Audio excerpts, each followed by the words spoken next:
Good afternoon, and welcome to the New York City Committee on Civil Service and Labor. Please place your phone on silent mode. Thank you for your cooperation. Chair, we are ready to begin. Welcome to today's hearing of the New York City Council's Committee on Civil Service and Labor. I'm Councilmember Shirley Aldebol, Chair of this committee. Today we will be considering Introduction 692, sponsored by Councilmember Carmen de la Rosa, which seeks to address pay disparities for paraprofessionals within the Department of Education. Paraprofessionals are essential to ensuring that our schools are inclusive, supportive learning environments for all students. They work one-on-one with students with disabilities, assist teachers in managing classrooms, and often serve as the critical link between students, families, and schools. Despite their importance, paraprofessionals have historically been among the lowest paid employees of the DOE. The starting salary for paraprofessionals is just above $32,000 a year, well below the estimated true cost of living in New York City. Paraprofessionals have testified that as a result of low pay, they struggle to afford food and rent and sometimes work additional jobs. This cannot be an acceptable status quo for individuals who provide much needed instructional, behavioral, and physical support to students, and who play such a critical role not only in the lives of students in schools, but in the city's overall well-being. With Mayor Mamdani and Governor Hochul's plan to strengthen and expand Universal 3K, we expect an increase in the demand for paraprofessionals as soon as this fall. As of February 2025, there were over 1,000 paraprofessional vacancies, and we cannot risk letting this shortage get any greater. Today, we'll hear from the Office of Labor Relations and other stakeholders. Our goal at this hearing is to take a closer look at how to advance pay equity so that paraprofessionals are adequately and properly compensated. We hope to gain a better understanding of how this legislation would ensure that paraprofessionals who make our schools work every day are treated fairly and respectfully. I'd like to thank committee staff, Senior Policy Analyst Nina Rosenberg, Senior Legislative Counsel Rie Ogasawara, Maureen Marpatnode, for their hard work in preparing for this hearing. I'd also like to thank my Chief of Staff, Sophia Brown, for all the work you do for our district. I would like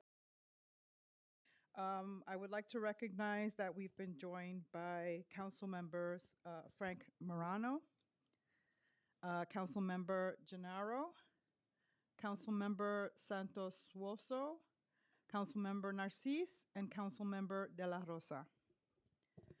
I'll now turn over to Council Member De La Rosa for her opening statement. Good afternoon, and thank you, Chair, for your leadership, and to the committee for holding today's hearing on Intro 692, better known as the Respect Check. We introduced this bill because behind every successful classroom in our city, there are often paraprofessionals making that learning possible. These are the workers who sit one-on-one with students with disabilities, help children to communicate, regulate, and learn, and make sure every student can fully participate in our schools. The reality is that people doing this essential work are among the lowest paid employees in our school system. Entry-level paraprofessionals can learn as low as $32,000 a year, and many experienced paraprofessionals still make under $50,000 annually in one of the most expensive cities in the country. With large gaps in our paraprofessional workforce, the consequences continue to grow in our schools. New York City has faced thousands of paraprofessional vacancies in recent years, leaving classrooms without the support that students are legally entitled to and putting additional strain on teachers and school staff. These gaps also translate to lawsuits and a revolving door of outside contracting that costs the city and the state hundreds of millions of dollars. The Respect Check is about stabilizing this workforce. It recognizes that although long-term compensation should ultimately be addressed through collective bargainings, our schools and our students cannot wait while this workforce remains in crisis and while this crisis grows. At its core, this legislation is about dignity and recognition. If we believe that every child deserves support in the classroom, then we must also believe that workers providing that support deserve wages that allow them to live with stability and respect in the city where they serve. I look forward to hearing from paraprofessional advocates and our agency partners today about how we can close this gap and build a school system that truly values people who make it run. Thank you, Chair. Thank you. We'll now hear testimony from a representative from the Office of Labor Relations. Oh, hold on. I'll turn to Ms. Rosenberg to administer the oath for this panel, or this individual. Would you please raise your right hand? Do you affirm to tell the truth, the whole truth, and nothing but the truth before this committee and to respond honestly to council member questions? Yes. Okay. Thank you. Good afternoon, Chair Eldebal and members of the Civil Service and Labor Committee. I'm Daniel Pollock, First Deputy Commissioner at the Office of Labor Relations. First Deputy Commissioner at the Office of Labor Relations. Thank you for this opportunity to testify today on Intro 692, establishing a new workforce stabilization payment for paraprofessional employees employed by the Department of Education. Intro 692 would require the DOE to provide eligible school paraprofessionals with annual non-pensionable workforce stabilization payments of $10,000. The payment would be provided as a lump sum and would be subject to proration. Under the legislation, the requirement for this payment would be deemed repealed upon execution of a collective bargaining agreement that increases the total annual compensation of paraprofessionals by an amount equal or greater to the proposed workforce stabilization payment. This legislation is an updated version of Intro 1261, which similarly sought to create a payment for Department of Education paraprofessionals. So I'd like to start by saying that the administration fully appreciates the intent behind this bill. Paraprofessionals work every day alongside other New York City public school staff to help educate our children, and we understand the motivation behind efforts to provide them with increased compensation. However, we have significant legal, practical, and fairness concerns with an approach that would provide a substantial pay increase for these employees through local legislation. This bill, like its predecessor, is inconsistent with state law governing collective bargaining in the public sector. Since 1967, the city has been obligated under the New York State Public Employees Fair Employment Act, known as the Taylor Law, to bargain wage rates with municipal unions. The payments contemplated by this legislation, like other pay items and terms and conditions of employment, are mandatory subjects of collective bargaining under the Taylor Law, and therefore must be negotiated between the city and the Department of Education and the union representing these members. These benefits cannot be imposed by local law. The New York Court of Appeals made this principle clear in Mayor of the City of New York versus Council of the City of New York, a 2007 case, stating that the Taylor Law prohibits local legislative bodies from usurping the executive's prerogative to agree with unions on terms and conditions of employment. Separately, the proposed bill is preempted by state law because it would usurp the authority of the DOE over personnel matters involving DOE employees. Beyond the legal concerns, we believe this legislation would fundamentally undermine the city's collective bargaining process and in turn the rights of both the city as an employer and the unions that represent their members. The city has 150 collective bargaining units represented by almost 100 different unions. Both the city and its unions must have confidence that when an agreement is reached, its terms will govern. If compensation changes and other terms and conditions of employment could be changed through legislation outside of the bargaining process, why make a deal at all? The city would be unable to budget responsibly if the wage increases established in collective bargaining agreements were not the final compensation obligations. Similarly, unions would have less confidence that the agreements they negotiate are equitable relative to those reached by other unions, knowing that additional compensation could later be obtained through legislation outside the bargaining process. This isn't a theoretical concern. In the most recent round of bargaining, the city reached agreements with unions representing 98.5% of the city workforce, covering approximately 350,000 employees. Addressing paraprofessional pay through legislation outside that bargaining process would be unfair to the many unions that settled their contracts with the understanding that the established pattern would govern, many of whom used funding available in those agreements to fund targeted wage increases for certain titles. It would also be unfair to all the city workers who performed difficult, valuable work but did not receive this extra payment outside the bargaining process. Some may argue that pattern bargaining prevents low-paid workers from receiving fair increases, but history shows us that pattern bargaining can be flexible and can be used to address those issues. Over many years, OLR has worked with unions to find flexibility within each bargaining round's pattern to address specific titles. In the last round, we had a concept called the Equity Fund, which created funding that could be used for specific titles with recruitment and retention issues or other issues related to compensation. For example, District Council 37 used this funding to provide additional increases for titles facing recruitment and retention challenges, including 911 operators, lifeguards, and other titles. OLR remains ready to work with the UFT to use funding within a collective bargaining agreement to increase compensation for paraprofessionals. While the bill characterizes this payment as separate from collective bargaining and states it does not affect collective bargaining rights, it cannot do so simply by declaring it. Payments to employees are compensation, a term and condition of employment under the Taylor Law, and therefore must be negotiated between the employer and the union representing those employees. No one would argue that legislation reducing compensation or eliminating benefits secured through bargaining would be consistent with the bargaining process. The same principle applies here. Thank you for the opportunity to testify, and I will address any questions you might have. Thank you for your testimony. Councilmember Morano, do you have any questions before you have to go? I do. Thank you. Thank you, Deputy Commissioner, not only for your testimony, but I appreciate the administration acknowledging the important role that paraprofessionals play in our schools. I was just out of school this morning, and I could see how hard all these paras are working. We hear constantly about recruitment and retention challenges in these positions. From the administration's perspective, how serious is the current staffing shortage for paraprofessionals in New York City schools? The chair indicated there were over 1,000 vacancies for paras.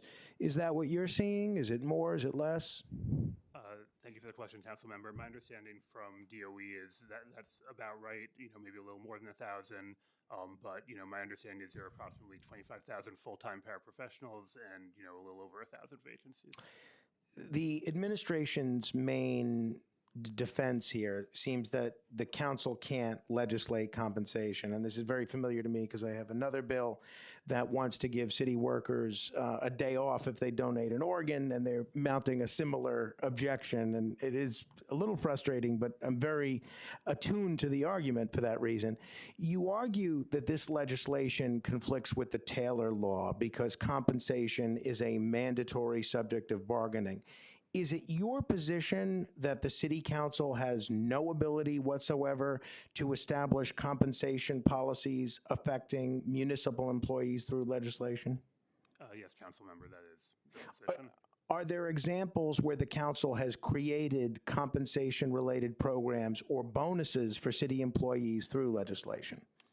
There aren't that I'm aware of. I'm certainly not aware of every piece of legislation going back, but I'm not aware of it specifically. So if the council can't legislate solutions and bargaining hasn't yet addressed the issue, what mechanism exists for addressing urgent workforce shortages like the one we're seeing with paraprofessionals? Thank you for that question. So I think, you did say that bargaining has not yet addressed the problem, and I appreciate that because I think, yet is the important part. There's always the opportunity to bargain more and to try to address these issues through that process. I will say that, we do have a close contract with the UFT. We have an agreement expiring in November of 27. That said, there have been times in the past when we've reopened agreements in the middle due to challenges. And, one thing I do want to focus on, obviously I testified to the legal issues, but I do want to get across that it's not just the legal issues here. I think there's a really a practical and a fairness issue here about looking at the workforce as a whole, because while I acknowledge the problems and the challenges that come from having 1,000 paraprofessional vacancies, I think, and I've often, testified in this committee about vacancies in the city workforce alongside DCAS, that there are a lot of places with a lot of vacancies. We see, I think, some places with vacancy rates far higher than that. And I think no matter what, you have to make sure that any approach you take is taken in a consistent way so that you're not treating any particular title or union or employee better than others. So I would say that the way to address this is to try to bargain the issue. Certainly if the UFT came to us and said, We think this is a challenge that needs to be addressed now. We want to reopen our contract. I can give you an example. Back in 2018, I think it was, the UFT wanted to establish a paid parental leave program for their members.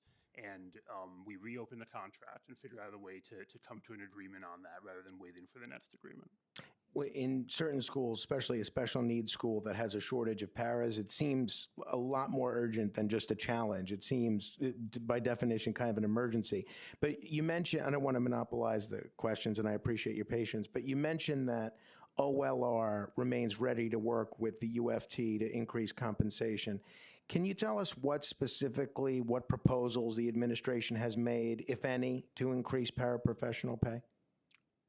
We have not made any proposals as of this time recently. You know, if we went back to past contract negotiations, you know, I would have to look to see if we made any specific proposals related to paraprofessionals during those negotiations. So if the administration believes the solution must come through collective bargaining, what's the timeline for addressing paraprofessional compensation and the related crisis that we have with vacancies through that process? So, you know, I don't think I can give a specific timeline today. I will say that the bargaining for the next round of bargaining will have to occur at some time. The contract with DC 37 expires in November of this year. The UFT is later, November of next year, but our contracts are starting to expire. So there certainly will come a time soon when we are engaged, kind of fully engaged in bargaining again. We're always engaged in bargaining, always ready to talk, but there will come a time soon when we are in the room for a new period. And I think issues like this will be front and center when we get to that point. So paraprofessionals are expected to wait until the next full bargaining cycle before seeing any relief? I would say that we are willing to sit down and talk to the UFT before then about solutions. You know, it needs to be we need to make sure it's an approach that is fair to everyone, but we are more than willing to sit down and talk about it and see if we can figure something out. Final question. So a lot of paras in this city earn barely enough to live in the communities that they serve. Do you believe and does the administration believe that the current compensation structure is adequate to recruit and retain the workforce that our schools need? So I would, you know, in terms of recruitment and retention of the employees, I would have to defer the Department of Education on their view of that. You know, will say, you know, personally, and I've spoken about this before, there are lots of the employees that I would love to see paid more. You know, so many of the employees do incredibly valuable work, and paraprofessionals are definitely one of them. And I think in an ideal world, we would pay everyone a lot more. Obviously, there are, you know, fiscal realities we have to deal with, and as I said, you have to make sure it's a approach that addresses everyone in that situation, not just, you know, one group. So, you know, I certainly understand the view. This administration has obviously talked a lot about affordability, and, you know, the view of the administration is clear on that. So it's a concern, but like I said, any solution, we really have to look globally and make sure it doesn't kind of spill over too much in a way that is unfair to others. Thank you. And thank you, Chair, for letting me go an extra minute. Thank you, Councilmember. Councilmember, I do have a couple of follow-up questions, if I may, before I turn it over to Councilmember Narcisse. So, I'm being respectful. So the last time this committee discussed paraprofessionals, OLR stated that you were not aware of an attritional analysis that was undertaken for paraprofessionals, and are there plans to undertake this analysis? I believe that thank you, Chair, for the question. I believe that in the last hearing, the Department of Education had testified regarding attrition rates, that their retention rates were around 95%. I'd have to review the testimony, but the DOE would be the one doing any attrition analysis. I can certainly follow up and see if they have those numbers available to provide to the committee.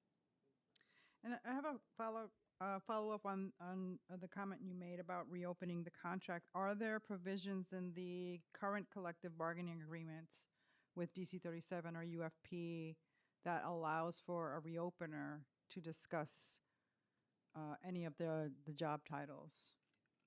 There are not any explicit provisions, but in the past, that has not prevented OLR from, you know, agreeing to do so. Obviously, we can agree to whatever we want to agree to. So In the past, OLR has reopened contracts even that did not have explicit reopener provisions to talk about kind of challenges, including working out with the UFT, a paid parental leave program.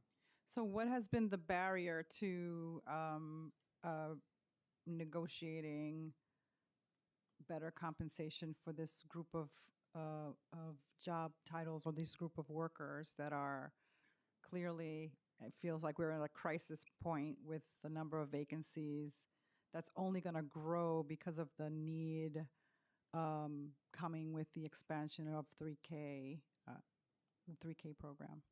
I don't think I'd say that there's something preventing it. I think that, we've not received a request from the UFT. We normally do not start, engaging bargaining if a union doesn't, especially midterm, if a union doesn't indicate a desire to do so. They have not come to us and asked to bargain. They've only kind of come forth with this legislation. We have not gotten any kind of request from them to discuss this issue. Okay.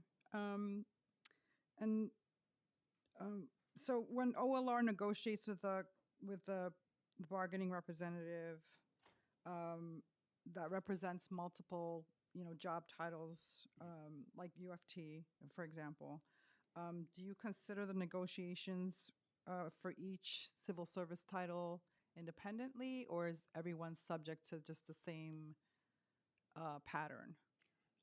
So our approach, as I said, we try to be flexible. So, under the pattern bargaining approach that the city, engages in, typically what we look at is the total cost of an agreement for a bargaining unit. So, in the case of some unions, it's very small. We have 100-person bargaining units. We have 3-person bargaining units, and then we're just looking at that title. If you only represent one title, we look at one title.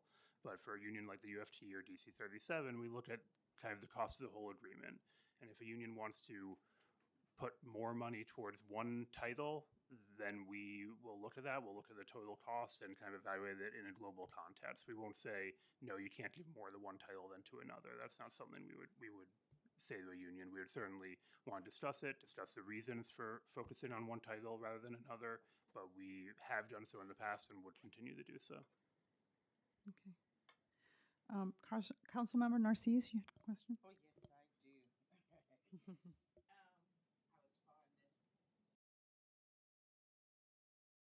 Thank you, Chair. Thank you for the opportunity to speak and ask some question.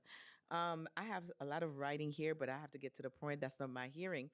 But I want to say, historically, how has paraprofessional pay in New York City changed over the past 10, 20 years? And has it kept, pace with the rising cost of living in the city? Thank you for the question, Council Member. To do a full analysis, I would have to get back to you. But, in the past, it would vary depending on whether you're looking at 10, 20 years. The last 10 years, I think wage increases have generally been somewhere around 2.5%, 3%. I think if you look at the probably past couple of decades and you looked at the, wage increases employees have generated, inflation periods, they tend to be a bit lower, but I don't have a kind of across some time period analysis right now I can speak to. Is the administration tracking how many paraprofessional leaves the system each year due to the wages? So I would have to confer with the Department of Education to get that information. I know they do obviously track who leaves. I don't know if they have any kind of exit interview process set up where they are able to kind of assign a reason. For many reasons, I'm reading from your quote here. Both the city and its unions must have confidence that when an agreement is reached, in its terms will govern. If compensation changes could instead be enacted through legislation outside of the process, why make a deal at all?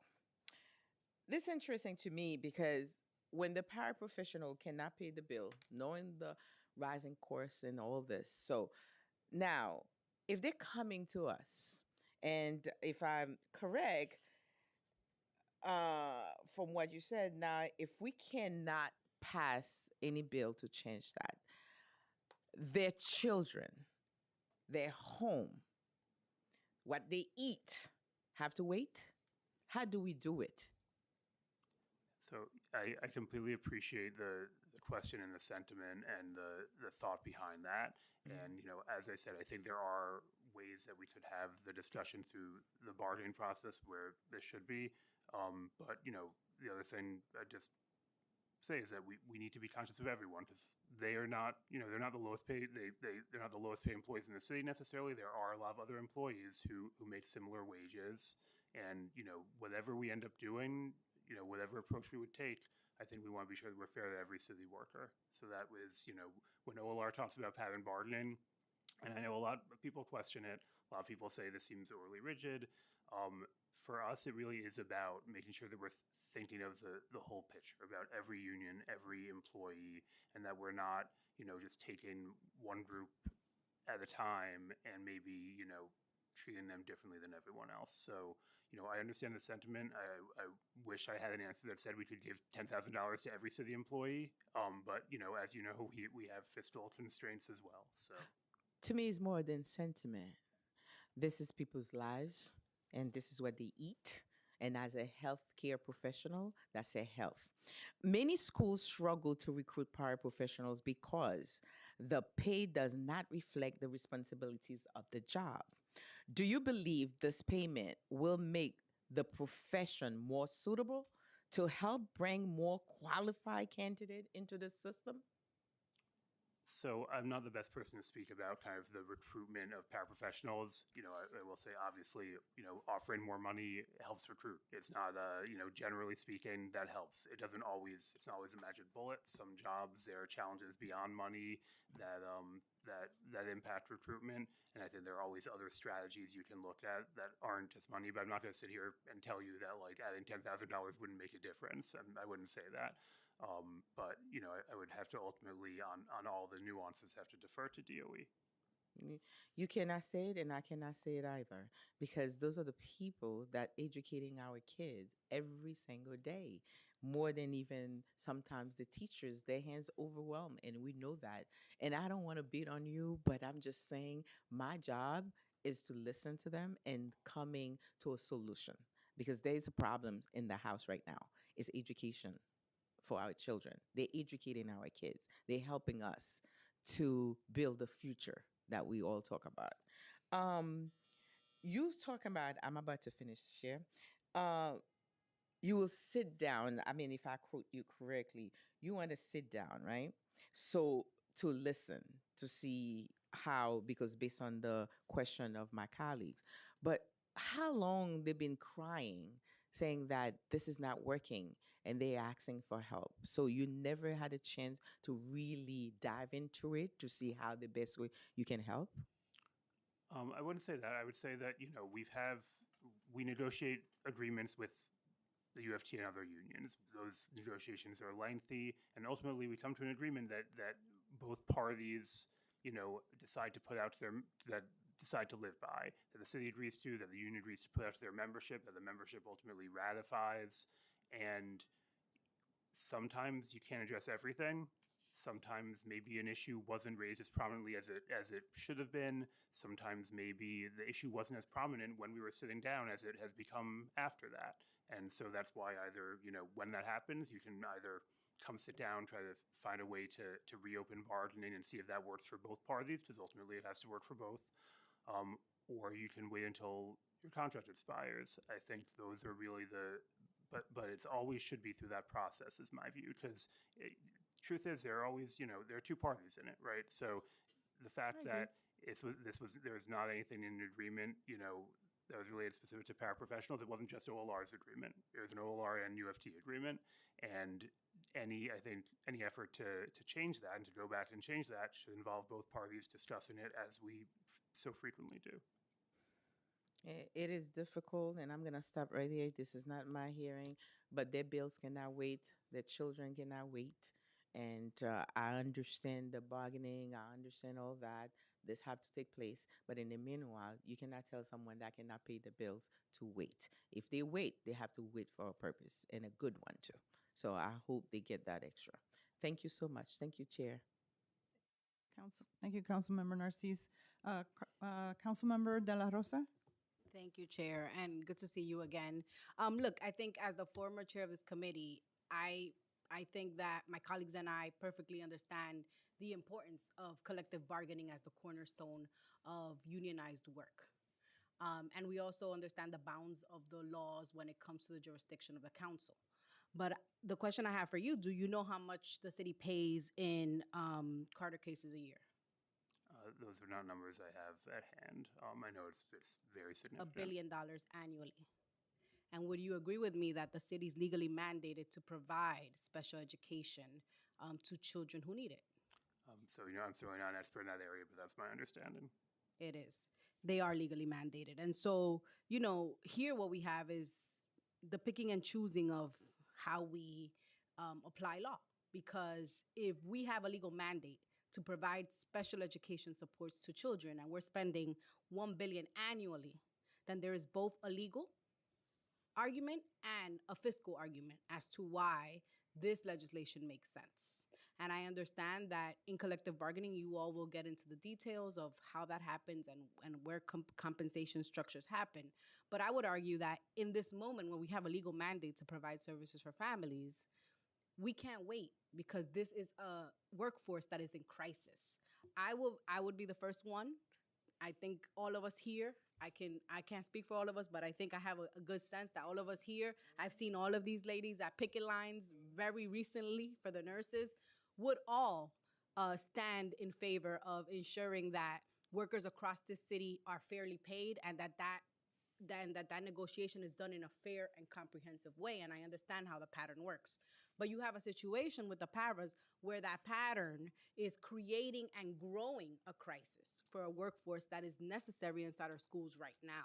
And so the council is attempting with this law to try and mitigate that crisis before it balloons out of control because it's costing us $1 billion annually. The fiscal impact statement for this legislation is $400 million. So there's a cost savings there. And in a time where we have a gap to close, I would think, and I'm not saying that all of the $1 billion would be closed by this particular bill, but I think it would make a dent in the type of supports that the most vulnerable students in our city need. And so I want to speak to that.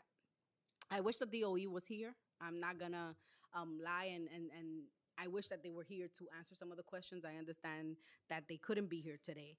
But as we navigate the vacancy rates across the city for agencies, I was glad to hear that this administration is looking at policies like the 2-for-1 hire, which have created ballooning vacancies in agencies. And so I think we can walk and chew gum at the same time. We can tackle vacancies by changing policies that are not working, like the 2-for-1 hire rule, and pass legislation to make sure that we're keeping with our legal mandate. And then I don't know if you have the authority to speak to this, but it is my understanding that as a candidate, the mayor supported paraprofessionals.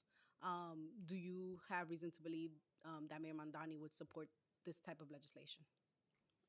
So I can't speak specifically to that. I will say that, from our perspective, it's not a matter of, or from Laura's perspective, it's not a matter of saying, we're not sitting here saying, we don't think that, we think the pay is perfectly fine where it is. There's no problem whatsoever. Like, we don't, this shouldn't be an issue. I think we're just saying that it has to be addressed in a more global way and through the kind of process that it's supposed to be addressed through. There obviously are the fiscal realities we face. Obviously, the mayor's talked about those realities. And, whatever you do, obviously, you talked about the $400 million impact of this bill, which isn't insignificant. And then, beyond that, there's what would come next for other titles if this group got something like that. So it wouldn't be limited, I think, to $400 million. So ultimately, it's about balancing those realities. But I think, we are interested in making sure that whatever we do going forward in bargaining, that we're looking at issues like this. I will say in the last round of bargaining, we tried to some degree focus on recruitment and retention issues because when we were engaged in bargaining back in 2023, I know Councilmember De La Rosa, you called a lot of attention to this. There were a lot of recruitment and retention challenges. There still are. I think we've made a lot of efforts to try to not certainly eliminate those issues, but try to help with those issues. We did things like equity funding. We did things like that were kind of efforts to enhance our ability to get people.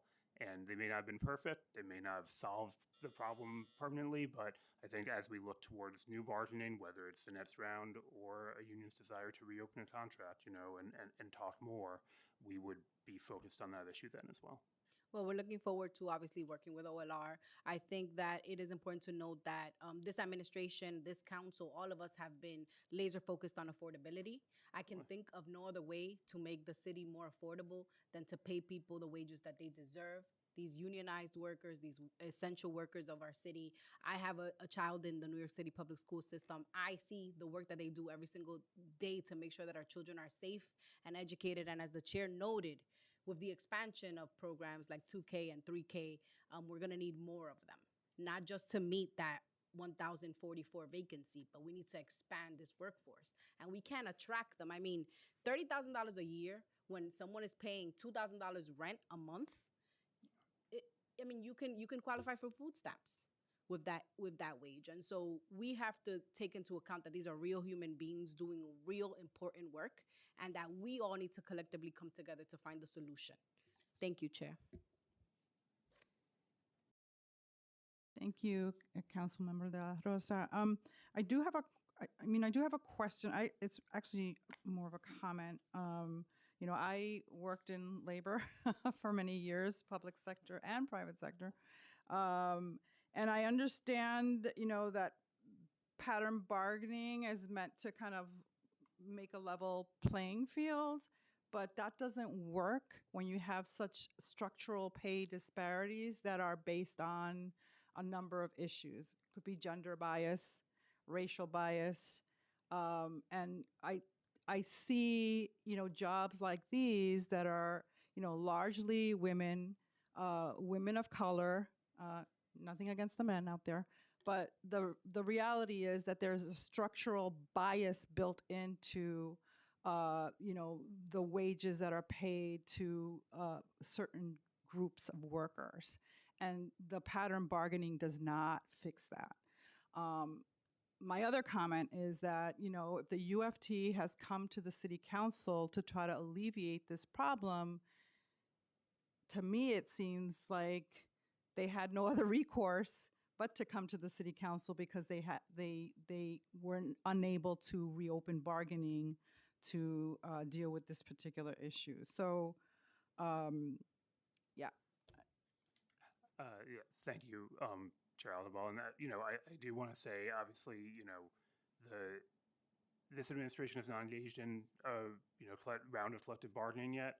Obviously, as we do bargaining, every administration has different priorities, and certainly this administration, I think, should have an opportunity to engage in that process with an eye towards some of their priorities, which I think are many of those that this committee has spoken to. So I think there are opportunities. I think there are opportunities for a pattern to kind of recognize those realities and try to deal with them. Not saying that every pattern that we've had did that. There are maybe some patterns didn't do enough. We have been making an effort in recent ones to set aside funding for uses like this. I think we look forward to trying to continue to look at how we can, within the constructs that we have, in a way that's fair to everyone, how we can, try to deal with situations like the one the council is bringing attention to. So, and based on your testimony today, are you saying that, and also based on, the mayor's commitment to raise wages for this group of workers and others, are you saying that the city OLR would, if UFT were to approach you or DC 37 were to approach you about reopening the contract to increase compensation for this group of workers, that you would agree to do so? I'm not able to make a commitment about formally reopening. I will say we'll always have a discussion. We've done it in the past, and if they came to us and said that, we would have the discussion about what the possibilities are and whether we're willing to do that. We're always willing to talk. We're always willing to sit down and listen. We don't normally just say you have a closed contract, go away. We're always willing to talk. Thank you. Welcome, Council Member Caban. Do you have any questions? No. Okay. Thank you. Thank you for your testimony. Thank you.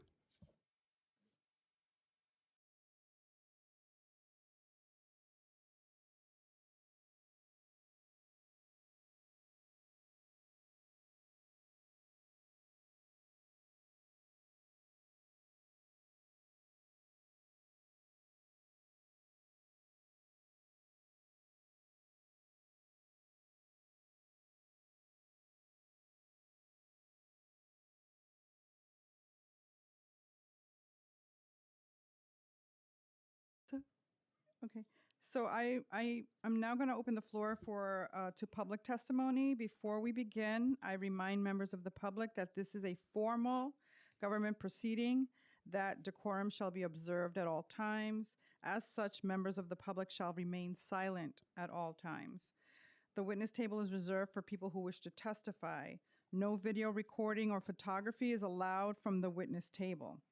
Further, members of the public may not present audio or video recordings as testimony, but may submit transcripts of such recordings to the Sergeant at Arms for inclusion in the hearing record.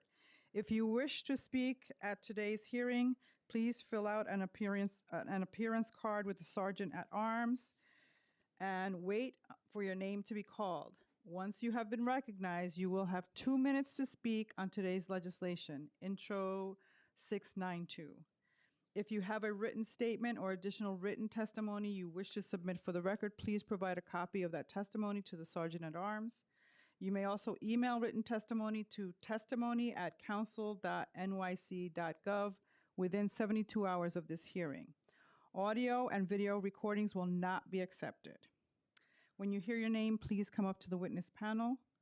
I see President Michael Mulgrew is already here.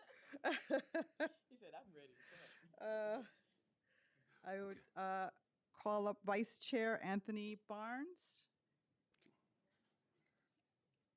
Michelle Herman, Policy Director for UFT.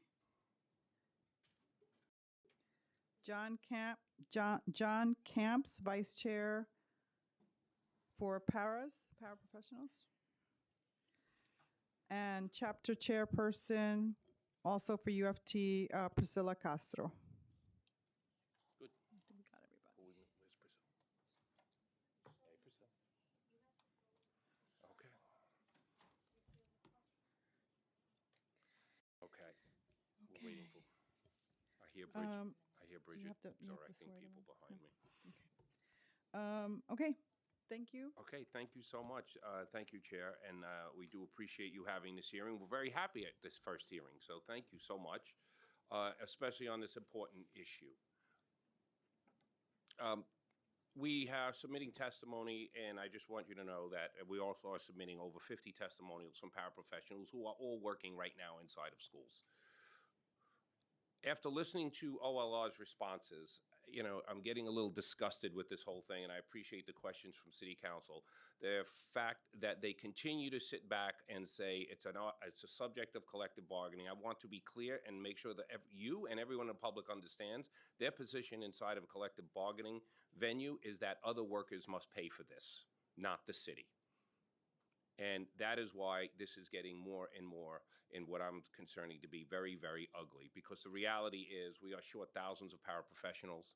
Every one of those paraprofessionals that we are short is a crisis for a family and a child.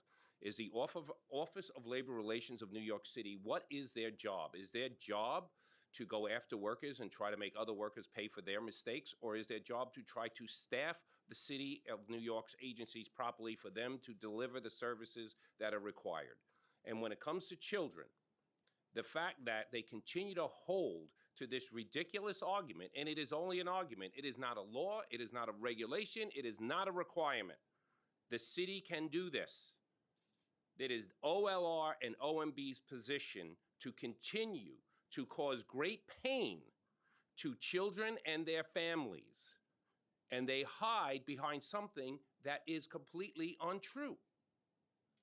There is nothing that says the city of New York must adhere to this pattern of saying other workers need to pay for the raises. You cannot hire the people you need to do the job. Let's just start with simple things. The cost of living in New York City, and that a paraprofessional starts at $30,000. A paraprofessional in Boston starts at $41,000, and their cost of living is much less. So we appreciate this hearing. And again, we thank you for introducing this bill, and we just say enough is enough, and I think we should do a hearing about what is the actual job of OLR of New York City. Thank you. Next. Good afternoon. Thank you, Chair. My name is Priscilla Castro. I'm the chairperson for the Paraprofessionals of New York City, all 26,000. No, it's okay. That's Oh, not your okay. time. No. Thank you, Carmen de la Rosa, for introducing this bill. This respect check means a lot for all the paraprofessionals in New York City. Collective bargaining does not work. The 3%, 4% that we have been enduring all these years in collective bargaining is a disgrace. $33,000. Our paraprofessionals cannot survive. Our students need our paraprofessionals. The paraprofessionals are the backbone of the classroom. It's not right. We talk about 1,000 paraprofessionals. It's way more than that. 3,000 to 4,000 paraprofessionals needed. These are students without services, students with disabilities that need paraprofessionals. And every day we are losing paraprofessionals. Why? Because of the wage. Not because they want to leave the profession, they have to leave the profession. Who can live on $33,000? They cannot live in New York City, so they're leaving New York City. And it's not right, and we have to do something about that. And this legislation will do just that. Thank you. Good evening. Did I just turn on? Is it on? So good evening. Thank you for this opportunity. My name is Anthony Barnes, and I am the Assistant Secretary of the U of T Paraprofessional Chapter. Almost 33 years ago, I was a sub-paraprofessional, and the problems that I saw then are still here, right? Imagine getting a check and you still can't meet your bills. Imagine having your lights turned off. Imagine being homeless. And these are paraprofessionals that we talk to on a daily basis as we visit schools and we meet these members. And not only do we have shortages, but there are paraprofessionals that are expected to do the job of 2 and 3 paraprofessionals in the school. And they're punished if they don't do it. We just thank you for this opportunity today to raise the salary for paraprofessionals. You have a love for children. It's never a job that you expect it to be wealthy, but you do expect to be able to take care of yourself and take care of your family, to move to a better home, to provide college tuition for your kids, and maybe go on a vacation, That's what everybody wants in life. Just thank you to consider everything you can to help our members. Just thank you. Thank you so much. Thank you. Thank you. Hi, my name is John Camps. I'm a representative for the paraprofessional chapter as well. I want to thank you, Chair Aldebal, members of the council, members of this committee for having this hearing. Right, as my colleague has said, we are short between 3,000 to 4,000 paraprofessionals. Those kids' needs do not disappear. Those kids need and get the love of the 1 or 2 paraprofessionals that pick up the slack in order to make sure that those kids' day at school is the best that they can have, right? This is also wearing down our paraprofessionals and causing burnout, because after working 2 to 3 jobs in the school, you are leaving to go to your second and then your third job in order to just fight to still be below water. Our paraprofessionals came into this for the right reasons, because the love of children and trying to make sure that their education is taken care of, right? We need to make sure that we are treating them with the grace that they treat the children that they serve every day, right? These are the people that get our children off the buses, make sure that their diapers are changed, make sure that they are fed, make sure that they have a pat on the back when they're struggling, that go over and over the lesson with them and slow it down so that they understand what's going on, because some of our kids don't come in with that clear mindset, right? Their minds are going 1,000 miles an hour. And our paras are able to settle it down and get them to a point where they understand it. Those are the moments that we hold true as a paraprofessional, right? When you see a kid that struggled all year and all of a sudden they get it, that joy that they get, that's the wealth that Anthony spoke of, right? This bill would give them the respect to show that the council is hearing them, that this city is hearing them, that they are an essential worker in those schools and not just a punching bag that the DOE or OLR might think that they are, right? They represent our neighborhoods, and guess what? They live in those neighborhoods where they're serving, and they can't afford to live there anymore. So we come, as OLR said, or as the chair said, we come to you guys because we didn't have any other choice. We come to you to ask you for this so that we can have a pathway forward for our paraprofessionals and to address the mass vacancies that we do have to make this job the career that paras need and that our students need. Thank you very much.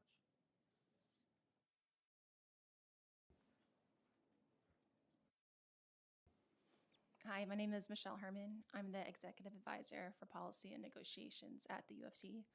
I just want to echo what everyone said, and I think Chair Aldebol, you said it correctly. Pattern bargaining discriminates against the lowest paid workers, and I'm here to just kind of to give a more technical perspective on the legislation before you. This was carefully crafted because we've seen the effects of pattern bargaining over 10, 20, 30 years. And you've seen the charts. It goes like this.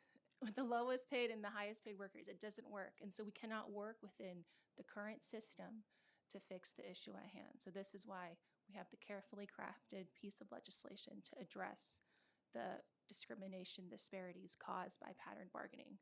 So thank you for taking the time to hear us out. Thank you. I have a couple of questions, but if you have questions. You the chair, you go first. I'm going to go first. Prerogative of the chair.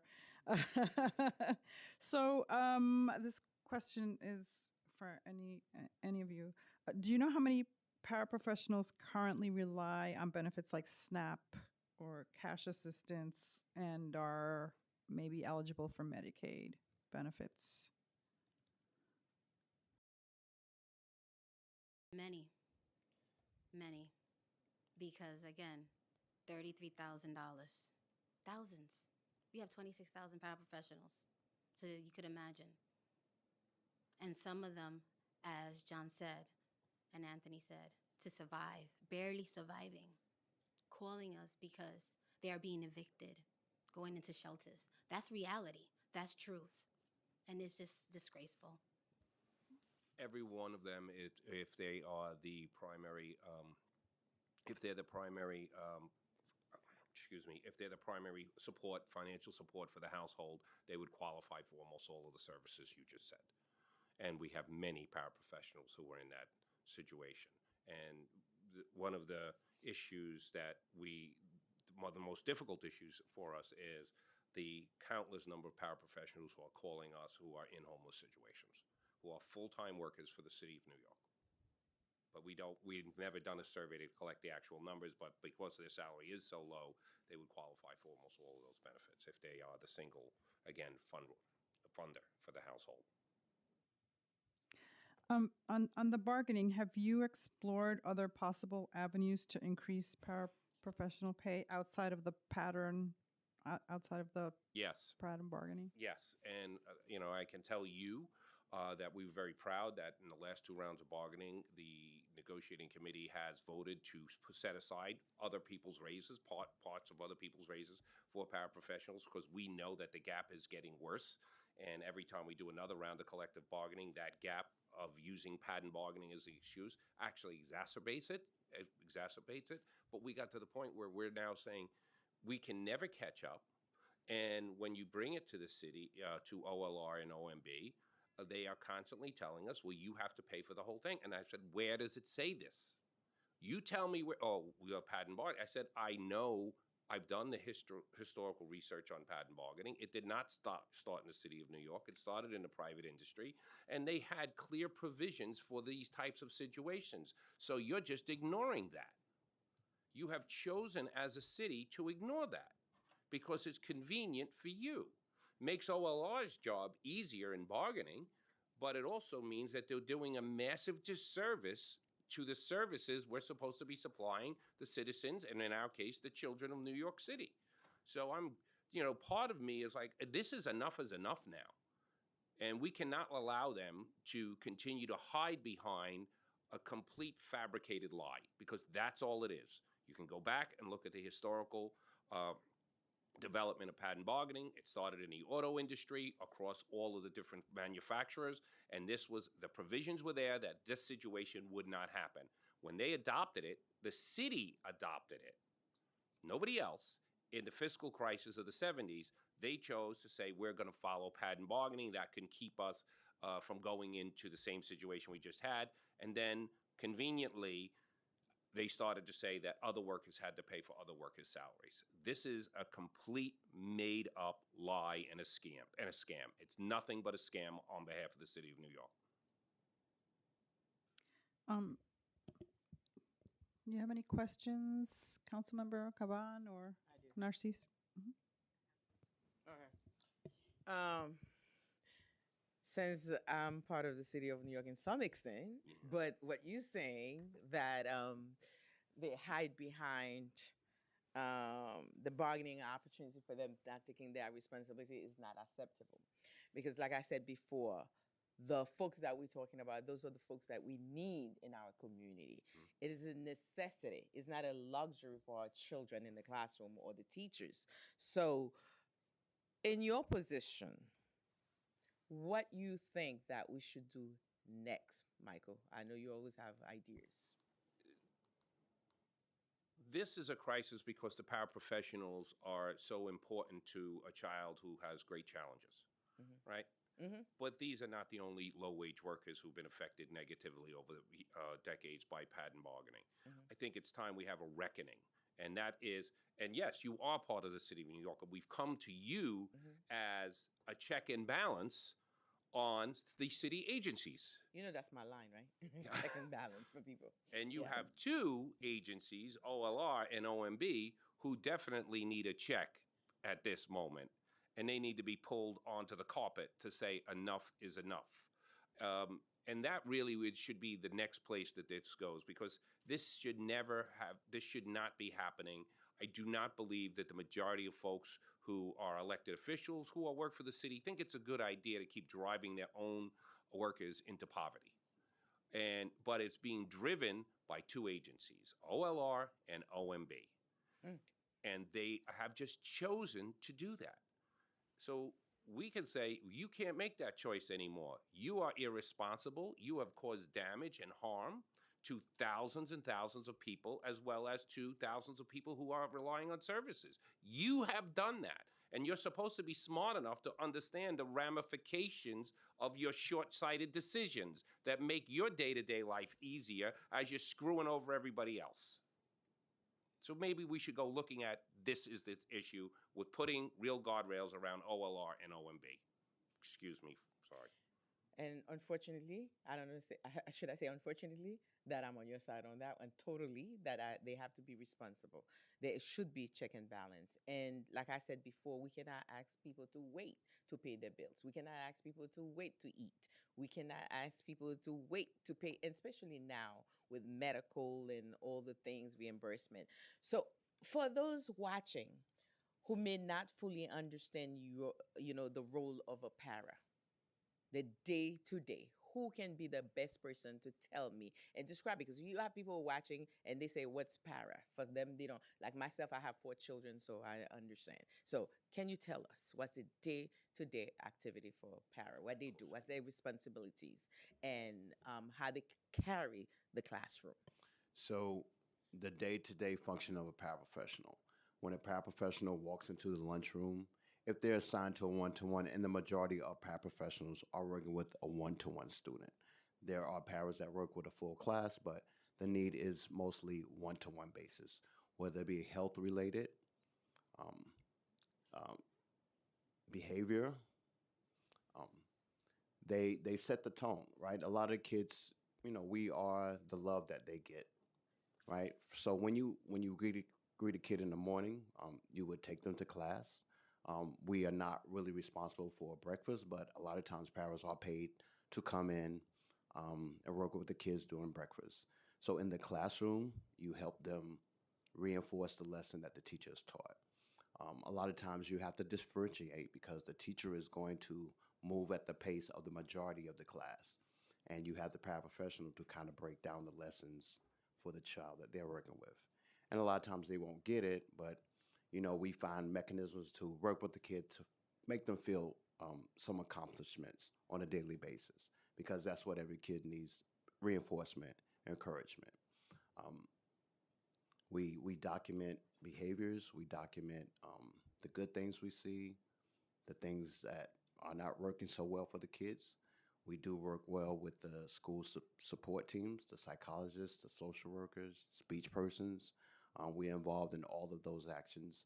Um, we have, the role to also effectively communicate with parents.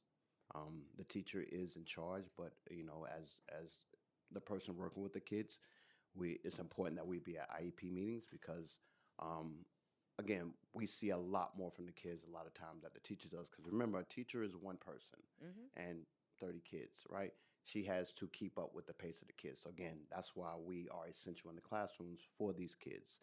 And when these kids don't get the services, they fall behind, they fall behind, they fall behind.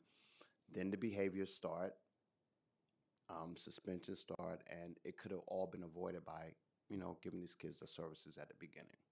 I don't know if anybody want to add anything. And just to piggyback off of what Anthony says, we could be everything to the kid, the children that we serve, right? We could be their legs if they need to have a mobility issue, right? We're their protector to help guide them through the wall if they have unstable on their feet. We're diabetes screeners, right? We try to make sure if we get a kid in September that has diabetes, by the first week of October, you can tell if he blinks the wrong way, if his sugar's dropped or not, right? We know everything about our children. They become ours, right? We're their best friend. We're their biggest support system. We are the one that help guide them through these lessons, right? And we make sure that when those kids act up a little bit or over-spirited, as we like to say, right, we calm them down so that the teacher can proceed, so that the other 12 or 24 children in the room do not suffer because that one child is having a moment that they need to take some time to themselves, right? We are and can be everything to those children. We're their parents when they're at school, and we make sure that they are safe and sound until we pass them off to the bus matron or to the actual parent at the house when we get them off the bus, right? So the para basically get to know your children on a, personal and all aspect, and they are the one that can help your children progress in the school. Yep. They are the one that listen to your children even more. As a lot of paras say, right, we become a psychologist, a social worker, a big brother, a big sister. We're it when we're with those kids, and we're with them 7 out of the 8 periods of the day in all of their classes. Besides our duty-free lunch, we're the constant in their life to make sure that it is. Everything in your life could be falling apart, but when you walk into that room or into that school building, the kid knows nothing but having a good day with you because that's what our job is, to make sure that they come in and they're protected and safe. So I officially want to say thank you, even though I'm always regularly in the classroom. I want to say thank you to all the paraprofessional. And you don't want to know my dear for all the paraprofessional, Coast Guard, all the folks that keep the city running. And I think we owe it to them. And that's not much they're asking. So we're going to do everything. As you see, my colleagues have the bill and I'm here. It's just like I'm here with you because I can understand what's going on. And I'm here with you because the backbone, the bone marrow, whatever you want to call it, that's why the paraprofessionals are in the classroom. So thank you. And do you believe that if we do the increase the way we're supposed to, we'll get more paraprofessional? Yes. Thank you. Absolutely. So thank you. I can see you waiting to get. Thank you. So OLR did testify. It's simple. Michael, come on in and request a meeting, and they'll open everything back up, and we'll solve this in 1, 2, 3. How realistic is that? And can you walk folks through what that actually means if the UFT were to go and say reopen the contract? Because they're painting this as a realistic alternative. And I don't believe that it is. Every time we've approached them about this issue, it has always been about how are UFT members, the other UFT members, going to pay for this? Could you imagine any other form of business where if you can't recruit workers because of the salary, you go to the other workers and say, how are you going to pay for this? That's the arrogance that drives us nuts. And the people who are in charge of our finances for the city, how brilliant are they that they'd rather not raise the salary of a paraprofessional and then let lawyers just wreak havoc on the city of New York and get checks written to families where we could have been hiring 2 paraprofessionals. So this is like the gross incompetence, mass stupidity, and arrogance of these people, these bureaucrats hiding behind this complete scam. So it's not as they like it, keep it as this simple. Hey, everybody else, you're going to pay for it. No, you're the employer. You pay for it. Number one. Number two, I heard you talking about Carter cases. It's now at 1.3 billion. That's just Carter cases. Lawyers have already told us, we're like, stay away from our system. We have more and more lawyers who are now running around from school to school. Oh, do you have a parity? You have this. This is, as they tell us, low-hanging fruit for them because they know they'll get the city to write a check right away. And if you ask the Department of Ed, how many paras are we actually short? They can't give you an answer. They know the number because they're all on an IEP. Are you telling me the Department of Education doesn't know exactly how many paras we need? Of course they do. Last year when we produced a number, within 3 weeks they came out with a new number to tell us we were wrong. We were happy about it because it was much higher. And this is agencies working together. And honestly, there are many people inside the Department of Ed who said, we hope you win this fight because OLR and OMB will not listen to us. The other question that I had on the workforce is, many are forced to leave the Department of Education. Do we know where that workforce is going? Do we have any information about what happens to those families? They actually leaving to do other professions, more money, because they can't survive with the $33,000. They're leaving with their family, literally moving out of New York City. Thank you so much for all you do, for being here, and for being the impetus for change. That's what we're trying to get done here. Thank you for this hearing. More importantly, thank you for introducing this bill. And we do appreciate the effort of you guys really trying to fix something that is just so blatantly wrong that everyone understands is wrong, except for a very few short-sighted people. Thank you so much for your testimony today. Thank you.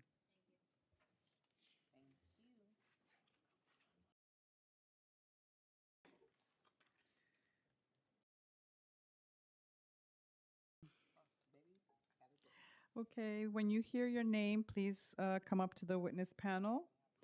Invite Donald Nesbitt, Vice President, Local 372, DC 37, and Emily Smith,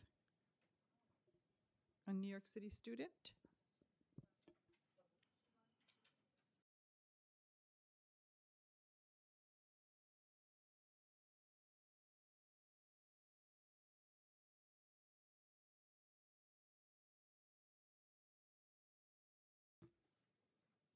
Missing. Is she here?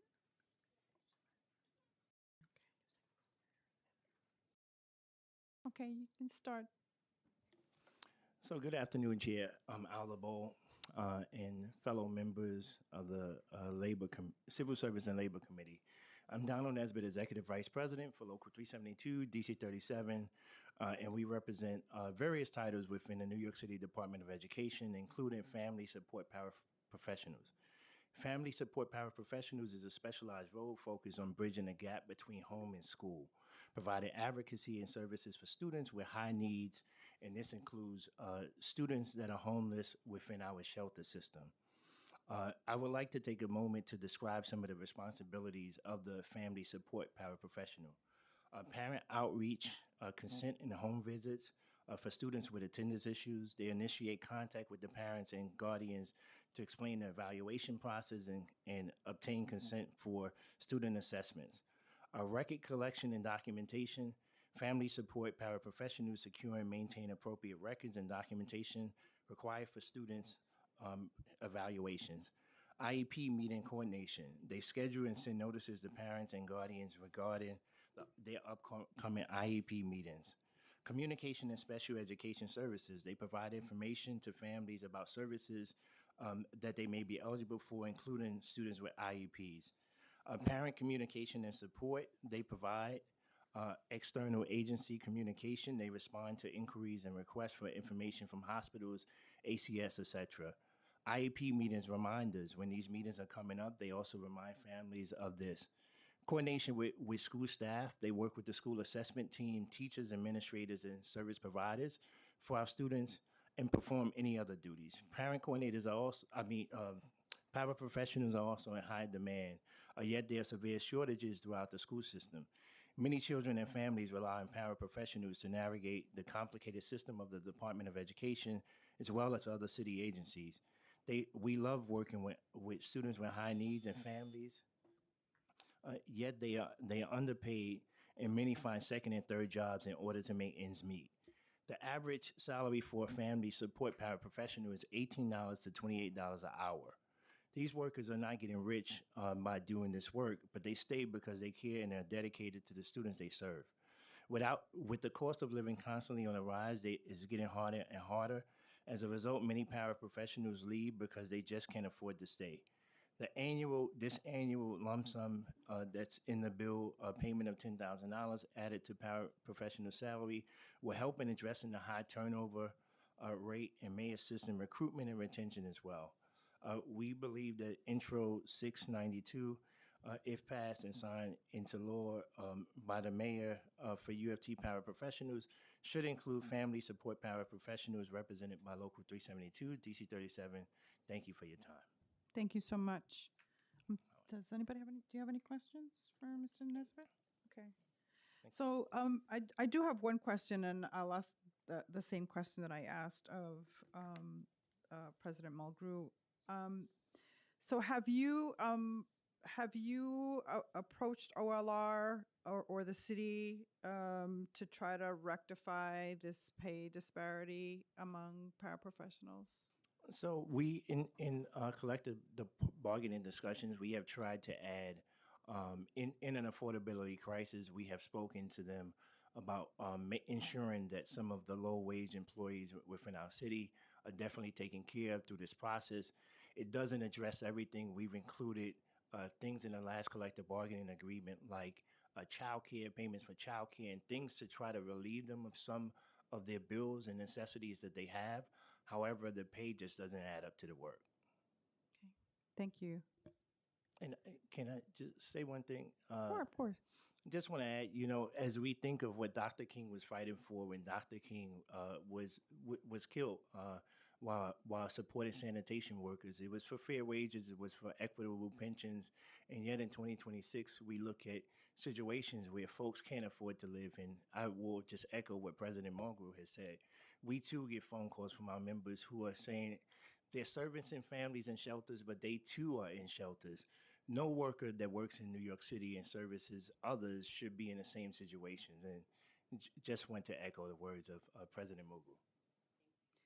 And I just want to follow up on that. So people that are leaving the paraprofessional profession, do you know where they're going?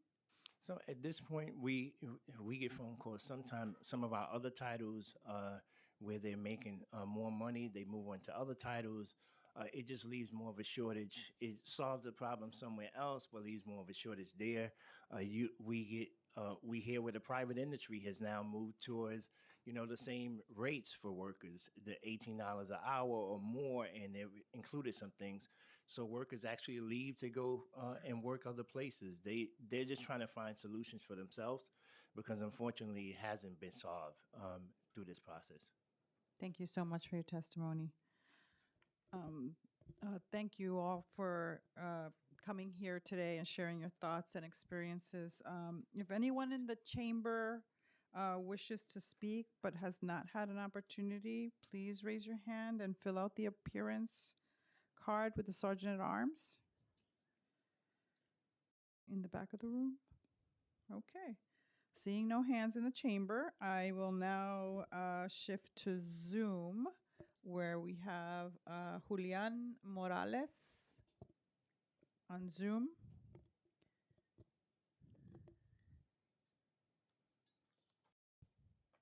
You may begin.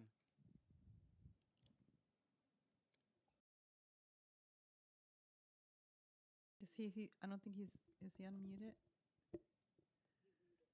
He's still muted.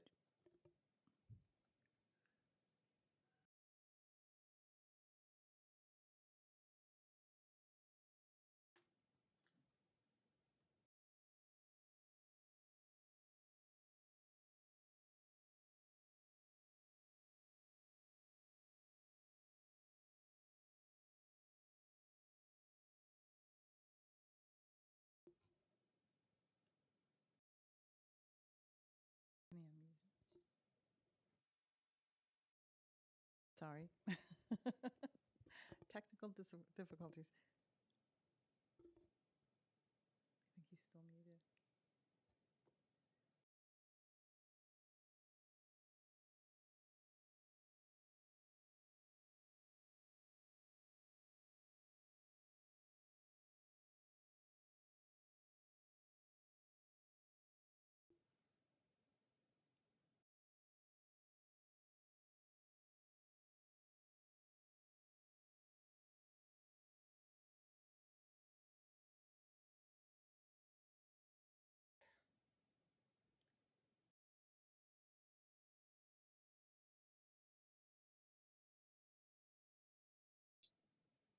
Hey everyone, can you hear me okay?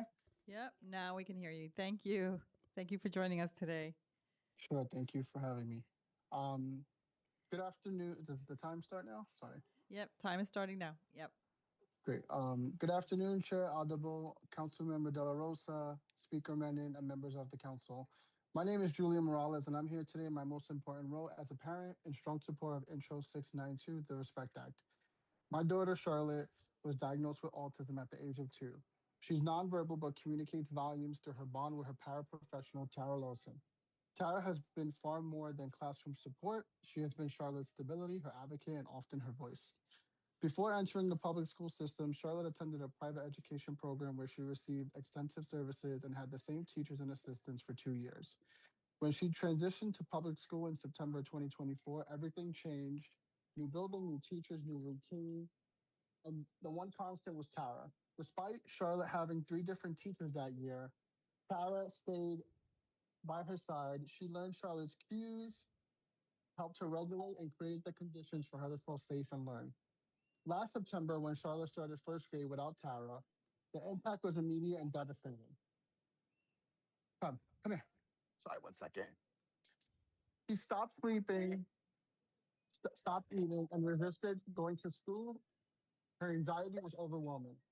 My partner and I, it's okay, Mama. My partner and I pushed the administration relentlessly to reunite her with Tara. After 6 long weeks, they finally put them back together. The change was instant. Charlotte smiled again. She felt secure again. She could learn again. Tara didn't just show up for our daughter. She wrote a children's book by Tara and me.